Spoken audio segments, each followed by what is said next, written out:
내가 아주 옛날부터 전해 내려오는 여우 이야기를 해줄게. 옛날에 어느 마을에 부잣집이 있었어. 이 부잣집 부부한테는 아들이 셋이 있었거든. 근데 아들이 셋이나 있었는데도 딸이 없어서 그게 아쉬웠나 봐. 응? 가질 거 다 가졌는데 딸이 하나 없어서 맨날 아휴, 딸 하나 있었으면, 딸 하나만 있었으면 그게 소원이었대. 그래서 안 되겠다. 신령님께라도 빌어보자 하고 뒷산의 동굴 앞에다가 상을 딱 차려놓고 깨끗한 물도 떠다 놓고 날마다 그 동굴 앞에 가서 이렇게 빌기까지 했대. 비나이다, 비나이다. 신령님, 우리한테도 예쁘고 귀여운 딸 하나만 점지해 주세요. 비나이다, 비나이다.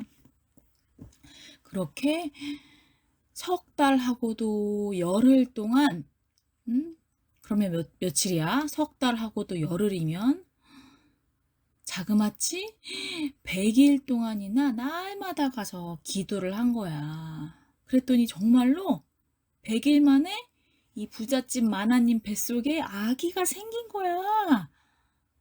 와, 그 신령님한테 기도를 드린 효험이 있긴 있었나 봐, 그치? 이 아기가 태어났어. 태어나니까 정말로 이 부부가 그토록 바라고 바랐던 예쁜 딸인 거야. 이 부부가 얼마나 기뻤겠어. 그래서 아유, 우리 예쁜 아가, 우리 예쁜 딸 하면서 아주 금이야 오기야 막 불면 날아갈까 쥐면 꺼질까 하면서 온갖 정성을 다 해서 키운 거야. 그러니까 이 귀한 딸은 가족들 사랑받으면서 더 예쁘고 사랑스럽게 쑥쑥 잘 자랐지. 그런데 이 딸이 한 7살쯤 됐나? 그때부터 이 집에 이상한 일이 생기기 시작하는 거야. 아니, 하룻밤 자고 일어나면 소가 한 마리 발라당 죽어 있고, 또 하룻밤 자고 일어나면 말이 한 마리 발라당 죽어 있고 이러는 거야. 참 이상하네. 근데 이게 한두 마리도 아니고 계속 짐승들이 이유도 없이 죽어버리니까 이걸 그냥 이렇게 두고 볼 수만은 없잖아. 그래서 이 아버지가 안 되겠다 하면서 큰아들을 불러서 얘야, 이게 어떻게 된 영문인지 오늘은 네가 한번 밤새 지켜보거라 하고 시켰대. 그래서 큰아들이 그날 밤에 이 외양간의 구석에 숨어서 이제 지켜본 거야. 정신 바짝 차리고 지켜보다가 이제 밤이 점점 깊어지니까 잠이 솔솔 오더니 그 자리에서 그만 깜빡 잠이 들고 만 거야. 그러다가 꼬끼요 아침이 돼서 눈을 떠보니까 자기 앞에 소가 또 턱하니 죽어 있더래. 아버지가 달려와서 아이고 또 한 마리 자빠졌구만. 그래 얘야 간밤에 무슨 일이 있었던 것이냐? 하고 물었는데 이 아들이 뭐 본 게 있어야 말을 하지. 응? 깜빡 졸았다고 하면 혼날 것 같으니까 이 큰아들이 좀 밤새 눈 똑바로 뜨고 보고 있었는데 아무 일도 없던데요? 하고 막 둘러댄 거야. 아버지는 이런 하면서 이번엔 둘째 아들한테 시켰어. 이번엔 네가 한번 지켜보라고. 근데 이 둘째 아들은 첫째보다 잠이 더 많은 거야. 밤이 깊어가기도 전에 그냥 잠이 들어서 아침까지 그냥 내리 쿨쿨 자버린 거야. 다음날 아침 또 어떻게 됐겠어? 또 영락없이 소가 한 마리 죽어 넘어져 있는 거지. 아버지가 그래, 넌 뭘 봤느냐? 물으니까 둘째가 아무것도 못 봤는데 벌써 아침이 됐어요, 아버지? 이러니까 아버지가 복장이 터지겠어, 안 터지겠어? 아이고, 마지막으로 이제 셋째, 이제 막내 아들이 지켜보게 된 거야. 어? 이 막내는 자기 형들처럼 잠이 들까봐 바가지에 찬물까지 퍼다 놓고 졸릴 때마다 막 얼굴에 막 끼얹어 가면서 꿋꿋이 졸음을 참아가면서 지켜봤대. 근데 한밤중이 되도록 아무 일도 없더니 이제 새벽달이 뜰 때쯤 되니까 저쪽 방에서 끼익 하며 방문이 열리는데 자기 누이 동생 방이더래. 그러더니 이 누이 동생이 이렇게 눈을 비비면서 가만히 부엌으로 들어가는 거야. 그래서 제가 물을 마시려고 일어났나 하고 멀찍이서 지켜보고 있는데 누이 동생이 이 저고리 소매를 걷어붙여서는 한쪽 팔에다가 참기름을 덕지덕지 바르는 거야. 그리고서는 외양간으로 가더래. 그러더니 가만히 서 있는 소 뒷구녕으로 다가가더니 소의 똥구멍에다가 자기 팔을 쑥 집어넣고 간을 쓱 끄집어내는 거야. 그러니까 소는 어떻게 되겠어? 그 자리에서 푹 쓰러질 수밖에 없겠지. 누이 동생은 그러거나 말거나 소 간을 막 이렇게 먹어치우고 나서 다시 자기 방으로 스르륵 들어가더래. 이 막내 아들은 지금 내가 본 게 진짜인가 헛건가 하면서 자기 입을 틀어막고 꼼짝하지 않고 그대로 얼어붙어서는 아침까지 있었어. 아침에 보니까 당연히 소는 죽어 자빠져 있고 그걸 본 아버지가 와서는 그래 막내야 너는 이제는 잘 지켜봤겠지? 하고 물어보시니까 막내 아들은 고민을 하다가 자기가 본 것을 낱낱이 이제 말씀드리기로 했어. 그래서 아버님 저 믿을 수 없으시겠지만 제 말을 꼭 믿으셔야 합니다 하면서 이제 얘기를 다 한 거야. 아버지가 어떨까? 그 말을 다 들은 아버지는 다짜고짜 화를 낸 거야. 이런 예끼 녀석! 응? 하나밖에 없는 자기 여동생을 예뻐해 주지는 못할 망정 어찌 그런 천하의 몹쓸 여우 같은 짐승처럼 몰아가는 거야? 너는 오빠 될 자격도 없어. 너 같은 아들은 꼴도 보기 싫어. 썩 나가! 하면서 이 막내 아들을 내쫓은 거야. 어떻게 이 막내 아들 거짓말 안 하고 진실을 얘기했는데 도리어 억울하게 자기 집에서 내쫓긴 신세가 된 거야. 그래서 이 쫓겨난 막내 아들이 길을 떠나게 된 거야. 근데 자기 가족도 자기 고향도 다 뒤로 하고 길을 떠나게 됐으니 갈 데가 있겠어 없겠어? 갈 데도 모르고 그저 정처 없이 발길 닿는 대로 가고 있는데 한참 가다 보니까 어느 강가에서 어린애들이 뭘 가지고 재미나게 놀고 있더래. 이 막내 아들은 뭐 갈 데도 없고 할 일도 없고 하니까 이 어린애들 노는 거나 구경하고 앉아 있는데 보다 보니까 아니 얘네들이 살아있는 자라 있지? 자라를 가지고 막 놀고 있는 거야. 가까이 가서 보니까 이 자라가 눈물을 뚝뚝 흘리고 있는 거야. 아이고 이 자라가 너무 불쌍해 보여가지고 이 막내 아들이 아이들한테 그 자라 내가 사겠다 하면서 아이들한테 돈 얼마씩 주고 그 자라를 샀어. 그리고 다시 강에다가 도로 잘 넣어주었대. 그리고서는 다시 그냥 정처 없이 길을 가고 있는데 갑자기 잠잠하던 강물에 막 물결이 일더니 강물이 갑자기 두 갈래로 쭉 갈라지는 거야. 그리고 그 속에서 하얀 아주 아름다운 말을 탄 아이가 나와. 그리고 이 막내 앞에 큰 절을 올리더니 이러는 거야. 저는 용왕의 아들입니다. 당신이 구해준 자라가 저의 누나인데 인간 아이들 손에 붙잡혀 있던 누나를 당신이 구해줘서 덕분에 저희 누나가 살았습니다. 영궁으로 모셔가서 저희가 은혜에 보답하려고 합니다. 이러는 거야. 이게 꿈이야 생시야? 그 막내 아들이 그 말을 타고 같이 그 강 속으로 갔어. 근데 물에 풍덩 빠지더니 순식간에 슉 하면서 용궁으로 가더래. 용궁에 가니까 용왕이 아주 반갑게 맞아주고 내 딸을 살려줘서 고맙다고 하면서 막 잔치를 열어주면서 며칠 동안 잔치를 열어주면서 대접을 잘해주더래. 그리고 막내 아들은 자기가 살려준 그 용왕의 딸과 결혼까지 해서 행복하게 살게 된 거야. 그래서 둘은 행복하게 살았답니다 하고 이야기가 끝나면 어떨까? 어때? 이야기가 이렇게 끝나기에는 뭔가 찝찝하지? 맞아. 용궁에서 행복하게 잘 살던 이 막내 아들도 어느 순간 자기 고향과 자기 가족들이 생각이 난 거야.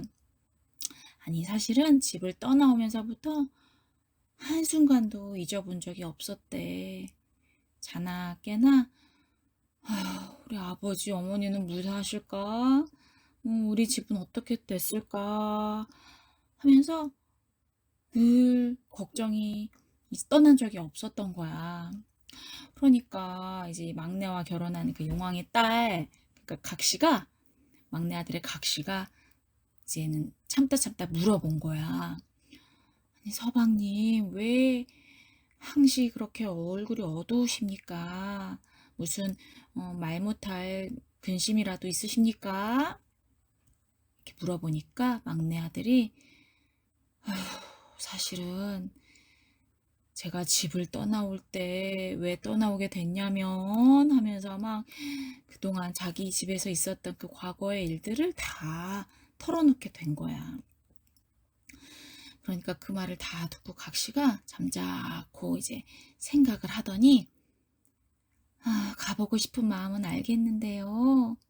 지금 거길 가면 안 됩니다. 거긴 지금 살아있는 생명 하나 없이 쑥대밭이 되었고 당신도 가면 또 위험해질 수 있습니다. 라고 하는 거야. 뭔가를 다 안다는 듯이. 각시가 이렇게 이제 용왕의 딸이니까 이렇게 얘기해주면 뭔가 알아들어야 되는데 이 막내 아들은 그 말을 듣고 더 슬퍼지고 더 애통해지고 더 자기 가족들이 그리워져서 더 가봐야겠다는 마음이 들더래. 그래서 각시가 정 그렇게 가보고 싶으시다면 알겠어요. 제가 방법을 일러드릴게요 하면서 호리병 같은 병을 3개를 챙겨주는 거야.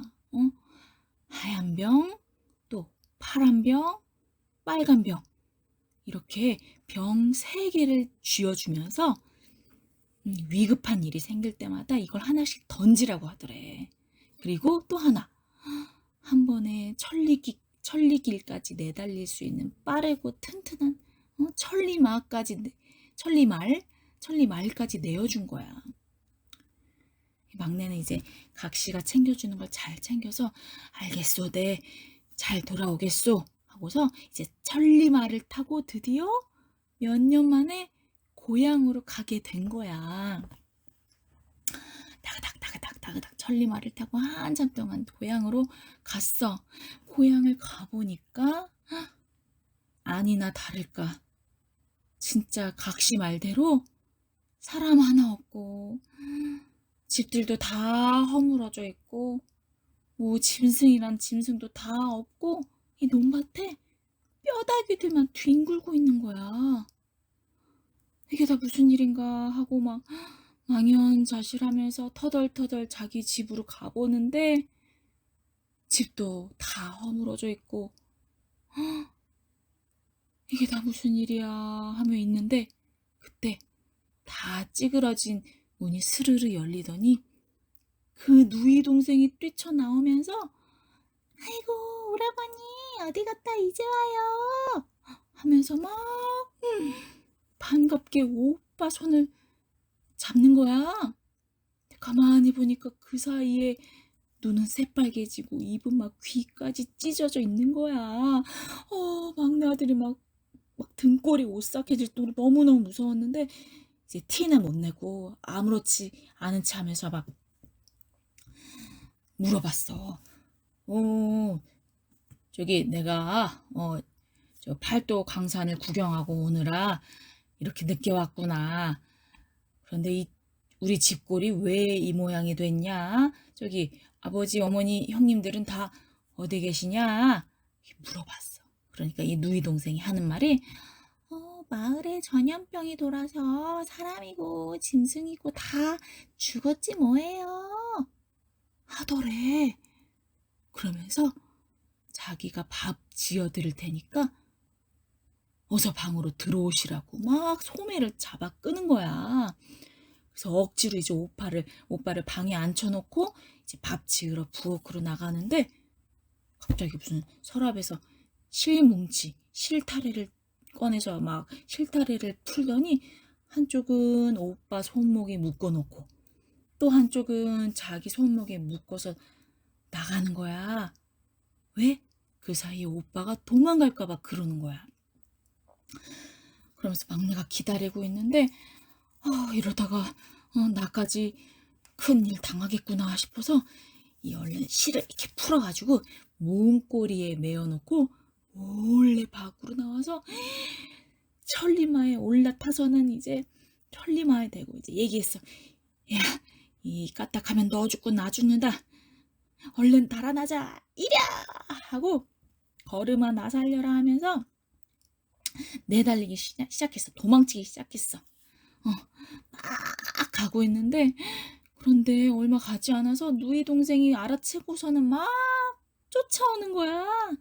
오빠 어디가 같이 가 하면서 막 무서워서 막 천리마를 채찍질을 하면서 도 이랴 빨리 도망가는데 이제 누이 동생이 아예 이제 여우가 다 돼서는 막 네 발로 뛰어오더래. 엄청나게 빠르게. 그러면서 오빠 한 끼, 말 한 끼, 내 두 끼를 놓칠 것 같으냐? 하면서 막 따라오는데 어느새 따라와서는 말꼬리를 잡을라 말라 할 정도로 따라 붙은 거야. 그래서 어떻게 해야 돼? 이거 안 되겠다 싶어서 그때 각시가 챙겨줬던 노란 병을 뒤로 던져봤어. 그랬더니 갑자기 엄청난 가시덤불이 아주 생기는 거야. 그래서 여우가 이 엄청난 가시덤불을 막 뚫고 비집고 뚫고 나오느라고 막 버둥거려. 그 사이에 막내는 또 마구마구 달아났어. 천리마랑 같이. 그런데 또 얼마 안 가서 또 소리가 들리는 거야. 오빠 한 끼, 말 한 끼. 뒤를 돌아봤더니 그 여우가 또 말꼬리를 잡을라 말라 해. 그래서 이번엔 뭐야? 그래, 이 파란 병을 냅다 뒤로 던졌지. 그랬더니 이번엔 그 주위가 온통 다 물바다가 된 거야. 새파란 물바다가 돼가지고 여우가 아주 깊고 이제 넓은 물에 빠져가지고 꼴까닥 막 허우적 되는 동안에 막내는 또 빨리 냉큼 달아났어. 한참을 가가지고 아휴 이제는 제깟 것이 못 따라오겠지 하고 숨 좀 돌리려는데 이게 웬일이야. 그놈의 소리가 또 들려 저 멀리서. 오빠 한 끼, 말 한 끼, 먹고 말 거야 하는 소리가. 막내가 뒤를 돌아다 보니까 온통 물에 홀딱 젖은 여우가 어느새 또 따라와서는 말꼬리를 잡을라 말라 하는 거야. 어떡해 이제 남은 병이 하나밖에 없는데 어떡해 이번엔 제발 하는 심정으로 막내가 이제 빨간 병을 뒤로 샥 던졌어. 그랬더니 이번에는 그 뒤가 금세 아주 뜨거운 불바다가 되더래. 순식간에 막 불길이 화르르 솟구치고 막 타오르는데 여우가 막 털들이 불에 붙기 시작하면서 이 불을 막 뚫고 나올 수가 없었나 봐. 그만 그 엄청난 불에 타서 죽고 말았대. 아휴, 다 죽은 여우누이를 보면서 이제 막내 아들이 이제 너도 좋은 곳으로 가서 편히 쉬어라 하고 기도를 해줬다네. 그리고는 쑥대밭이 되어버린 자기 고향에 돌아와서 다시 그 고향을 살기 좋게 다시 되살리고 자기 각시를 데려와서 둘이 함께 행복하게 잘 살았다는 이야기였어요.